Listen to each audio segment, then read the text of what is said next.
امام رضا علیہ السلام فرماتے ہیں، اگر تم اتنی نماز پڑھو کہ تمہاری کمر کمان کی طرح ہو جائے اور اتنے روزے رکھو کہ تمہارا قد خمیدہ ہو جائے،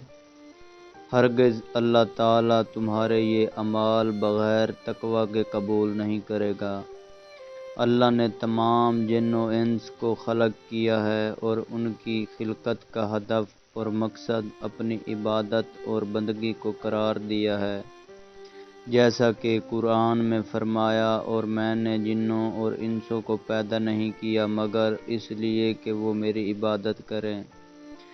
اللہ نے اپنی عبادت اور بندگی کے لیے خاص احکام اور دستورات وضع کیے تاکہ عبادت میں بھی نظم و ضبط برقرار رہے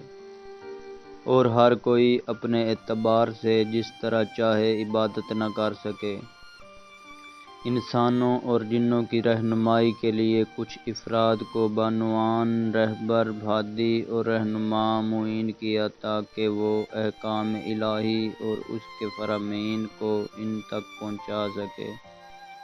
جنہیں ہم انبیاء اور اوصیاء کہتے ہیں۔ اللہ نے تقوی اور پرہیزگاری کو تمام انسانوں اور جنوں کی برتری اور فضیلت کا معیار قرار دیا،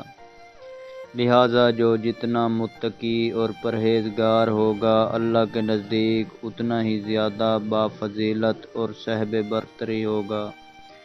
یہاں تک کہ اللہ نے تقوی کو نماز، روزہ اور دیگر تمام عبادتوں کی قبولیت کا معیار قرار دیا، لہٰذا اگر کوئی کثرت سے عبادت کرے لیکن اس میں تقوی نہ ہو تو اس کی عبادت بیکار ہے اور وہ اس کی بارگاہ میں قابل قبول نہیں ہوگی۔